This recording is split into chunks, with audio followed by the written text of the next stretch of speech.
Chapter 3. Mum-barrassment. Murph had a tingling feeling in his stomach. It had started mid-morning on Saturday and had grown steadily throughout Saturday night. When he woke up on Sunday morning, it felt like there was a fairly large collection of baby eels migrating through his insides. And by Sunday evening, he couldn't sit still without feeling sick with worry, so he paced up and down in the new house's tiny garden. His brother had been no help at all.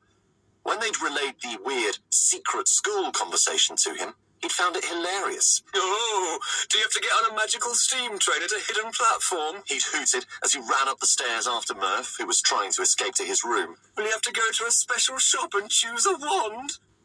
Shut up, hissed Murph between gritted teeth, closing the door on Andy's foot and trying to keep it shut with his shoulder.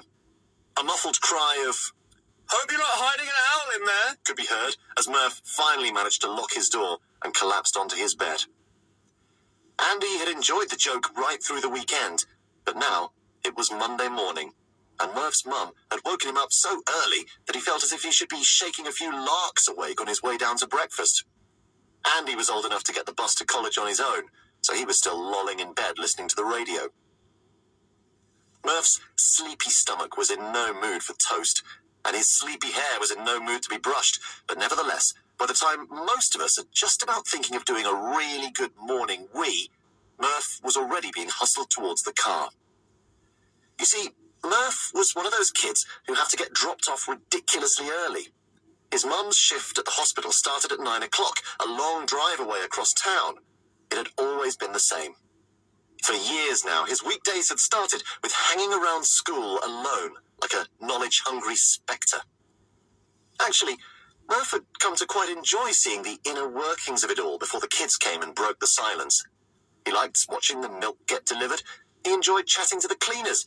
He liked seeing his teachers arrive in various states of readiness for school. It was like being backstage at a theatre before the curtain went up, the only difference being that once the play finally got going, there was no one to sell ice creams during the interval, or break, as they insisted on calling it. Murph would have loved an ice cream at 11 a.m. But we're getting distracted. Go on then, Murph's mum encouraged him as she pulled up outside the school. She leaned over and opened his door. be brave. Murph gave her a resigned look, swung his bag over his shoulder, and jumped out of the car. As his mum drove off round the corner, she beeped the car horn. This is classic mum embarrassment, or to use the technical term, mum-barrassment. Other acts of mum-barrassment include Kissing you goodbye in front of your friends. Calling you by your baby nickname in front of your friends. Murph's was Honey hugs. when his mum had used it in public 2 schools ago. He'd actually been glad he was about to move house again. Telling you to stop showing off in front of your friends. Asking if you have a girlfriend/boyfriend in front of your friends.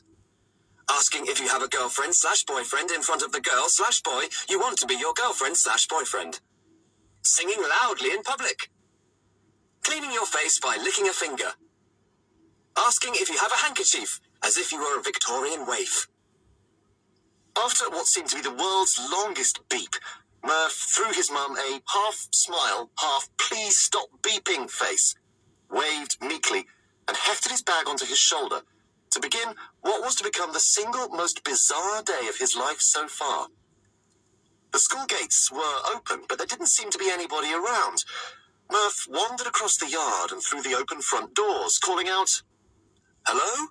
in a tiny first day at school voice, but there was no reply. Just inside, Murph found a scratched wooden desk with an ancient-looking computer on top.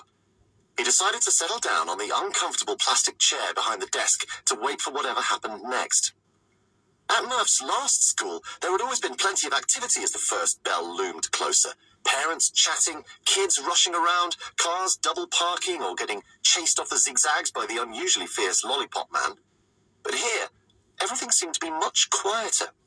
He watched kids walking calmly across to the gates and spotted a dad dropping his daughter off in a very sleek black car. 2 much older boys sauntered past him, and he thought they must have smuggled a firework in because there was a loud bang just as they rounded the corner. Nice cape, Howard, he heard one of them say, and they both laughed. Neither of them was wearing a cape, but that still didn't make it funny as far as Murph was concerned. The only thing thing that seemed different for a while was that everyone seemed to be heading into school rather quickly and quietly. It was all very organised, even without a lollipop operative, or lollipoperative, to keep things in order. But as the start of the school day drew nearer, things did begin to cross the line into weird. In fact, they leaped way over the line and came closer to what the cheese and pickle salad is going on here. While he waited for someone to come and tell him what to do, Murph gazed out of the window. It was a grey, rainy day, but suddenly a bright yellow figure underneath an umbrella appeared out of the low-hanging clouds and drifted rapidly down and out of sight behind one of the school buildings. Murph couldn't believe his eyes. Was he tired? Was he hallucinating? Was he going mad? Maybe it was a giant canary, he thought. He quickly rationalized this idea away, remembering that giant canaries aren't a thing, but wishing briefly that they were, and then tried to work out what had just happened. He had to find out what this lemon-coloured thing was. He got up from his desk and dashed out, following the trajectory of the giant canary, or the thing that couldn't possibly be a giant canary, not least because of the umbrella. He turned to the left, traced the direction of the figure in the sky, and raced towards the playing fields. Next to a side door marked cloakroom, he saw a yellow figure flicking water off its arms and doing that openy-shutty thing that has no name which you use to make umbrellas dry. In fact, let's give that thing a name right now. From a short list of 3, flofting, blatting, and flumphing, we have selected the word flumphing, and we hope you like it. The figure was flumphing an umbrella vigorously. Murph approached at speed as the figure slipped into the cloakroom. Just as the door was closing, he twisted his body to try and slip inside unnoticed, but instead, he skidded on the wet floor, careered inside like an ice-skating rhino, and collided with a wall of damp yellow.